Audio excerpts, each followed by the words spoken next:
উপন্যাসটি বেছে নেওয়ার পেছনে কারণ হচ্ছে যে অন্যতম একটা বড় কারণ ছিল স্পেসটা। এটা একটা সম্পূর্ণ ট্রেনের গল্প, এক রাতের গল্প, ট্রেন জার্নির গল্প। ট্রেন স্পেস হিসেবে খুবই সিনেম্যাটিক। আমরা জানি যে পৃথিবীতে অসংখ্য ছবি হয়েছে যেখানে সিনেমাতে আপনারা দেখবেন যে ট্রেন থাকে, এবং ইনফ্যাক্ট পৃথিবীর প্রথম সিনেমাটাই যদি আমরা দেখি, arrival of the train, Lumiere ব্রাদার্সের করা, সেটাও কিন্তু একটা ট্রেন এসে স্টেশনে দাঁড়িয়েছিল, সেটাই ছিল পৃথিবীর প্রথম ছবি। তো এই সব কিছু মিলিয়ে, এবং এই ট্রেনের মধ্যে অসংখ্য চরিত্র ছিল যেটা হুমায়ুন আহমেদ স্যারের লিখাতেই ছিল, সেই চরিত্রের প্রয়োজনেই কিন্তু ওনারা এখানে যুক্ত হয়েছেন। এটা যে খুব ইচ্ছাকৃতভাবে হয়েছে এরকম না, উপন্যাসে ছিল, এবং সেই জন্য সেই উপন্যাস অনুযায়ী আসলে এখানে আমাদের বিভিন্ন গুণী অভিনেতাদের সমাবেশ ঘটেছে একসাথে অভিনয় করতে দেখাটা। এবং তখন আসলে আমার মানে এটা আমি বোঝাতে পারবো না। এবং সব থেকে সব সুন্দর যেই জিনিসটা যেটা আমার কাছে মনে হয়েছে যে আসলে মানে একজন অভিনয় শিল্পী হয়ে উঠতে আসলে অনেক পরিশ্রম করতে হয়। সেটা ওনারা যখন সেই অভিনয়ের আগে যে প্রস্তুতিটা নিয়েছিলেন, সেটা আসলে শেখা উচিত আমাদের সবার। আসলে অভিনয় করা কিন্তু খুব সহজ ব্যাপার নয় আমরা যেরকম ভাবি। সেটা অসম্ভব পরিশ্রমের ব্যাপার, অসম্ভব ডেডিকেশনের ব্যাপার, এবং সততার ব্যাপার, এবং সেটাই বলবো আর কি। এবং সেটা আমরা দেখেছি সেখানে, এবং এটা এটা অবিস্মরণীয় অভিজ্ঞতা আমার জন্য। আমি বলবো ওনাদের দুজনকে ডিরেক্ট করতে পারাটা এবং সেই সিনটা শুট করতে পারাটা, শেষ হওয়ার পরে আমরা সবাই খুবই আবেগে আক্রান্ত হয়ে গিয়েছি। ট্রেনের সেটের গল্পটা বিরাট, সেটা আরেকদিন আমরা করব, আপনার টিভিতে গিয়েই করব সেটা। আর প্রথমটা যেটা, সেটা হচ্ছে যে আসলে 100% খাঁটি বাংলাদেশি ছায়াছবি।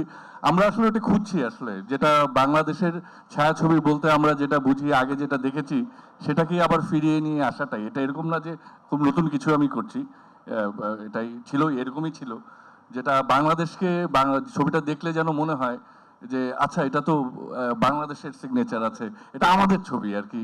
আসলে মূলত সেই জন্য আমার কাছে মনে হয়েছে যে এটা শুধু কাস্টিং বা হুমায়ুন আহমেদ বা সবাই বাংলাদেশি এইরকমের না, আসলে এটা আসলে সিনেমার জায়গা থেকেই, যে এটা আমাদের সংস্কৃতিকে, আমাদের মূল্যের ভাবনাকে, আমাদের জীবনাচরণকে রিপ্রেজেন্ট করে। তাই আসলে এটা 100% খাঁটি বাংলাদেশ এবং মৌলিক, এটা অবশ্যই। আমি আবারও বলবো, আমাদের অভিনেতারা অত্যন্ত, মানে তারা তো নিজেরাই, আমাকে কিছু করতে হয় না। এখানে কেউ কাউকে আসলে কি সিনেমা করা একসাথে হ্যান্ডেল করে না। আমার কাছে আসে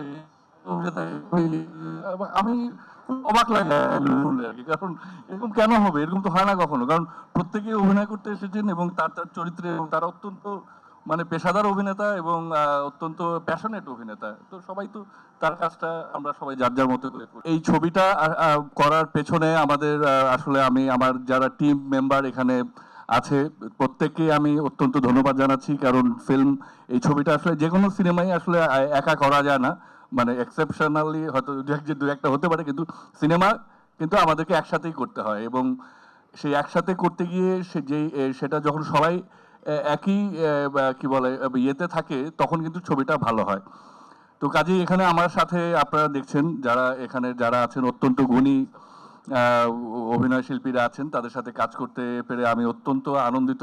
এবং প্রত্যেকে তারা যেই এফোর্ট দিয়েছেন এই ছবিটাতে, তার জন্য তাদের প্রতি আমি কৃতজ্ঞতা জানাচ্ছি। আমার যারা লেখক আছেন তাদের প্রতি আমি কৃতজ্ঞতা জানাচ্ছি। এবং একই সাথে একটা জিনিস যেটা আমি বলতে চাই, আমাদের যিনি আর্ট ডিরেক্টর ছিলেন রাজীব আহমেদ ভাই, উনি আজকে এখানে নাই, কিন্তু এই ছবিতে উনার কন্ট্রিবিউশন বিরাট। এবং একই সাথে আমাদের যে ডিওপি পলাশ, এবং আমাদের যে কস্টিউম করেছে তানিয়া, আমাদের মেকআপ আর্টিস্ট সেতু সহ সকলকে কথাই বলছি, যে তারা যদি না থাকতো এই ছবিটা আসলে এত সুন্দরভাবে সম্পন্ন করা যেত না।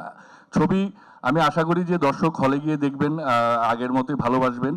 আর আরেকটা বিষয়, সেটা দিয়ে আমি শেষ করতে চাই, যে আসলে এই ছবিটার পেছনে যারা কাজ করেছেন তারা তাদের 100% এফোর্ট দিয়েছেন, 100% সততার সাথে কাজটি করেছেন। তা আমার মনে হয় যে সেটা পর্দাতেও সেটা দেখা যাবে। তো আমি খুবই আশাবাদী, এবং সবাইকে আমন্ত্রণ জানাচ্ছি এই ঈদে বনলতা এক্সপ্রেস দেখতে আসুন।